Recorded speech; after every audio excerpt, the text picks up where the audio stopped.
జగదేవ్పూర్ మండలం చాట్లపల్లి గ్రామంలో విషాద ఘటన చోటు చేసుకుంది. BMW కారును కొనివ్వలేదన్న కారణంతో 21 ఏళ్ల యువకుడు జానీ ఆత్మహత్యకు పాల్పడ్డాడు. వివరాల్లోకి వెళ్తే స్థానికంగా నివసించే కనకయ్యది మధ్యతరగతి కుటుంబం.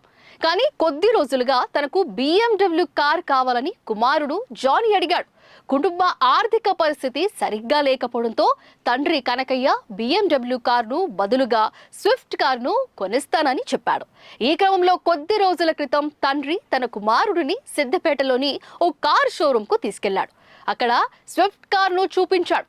అయితే అది నచ్చకపోవడంతో జానీ నిరాశతో ఇంటికి తిరిగి వచ్చాడు. కారు కొనివ్వలేదని తీవ్ర మనస్తాపానికి గురైన జానీ పురుగుల మందు తాగాడు. వెంటనే అతన్ని కుటుంబ సభ్యులు ములుగులోని RPM ఆసుపత్రికి తరలించారు. అక్కడ చికిత్స పొందుతూ జానీ ప్రాణాలు వదిలాడు. ఈ ఘటనపై పోలీసులు కేసు నమోదు చేసి దర్యాప్తు చేపట్టారు.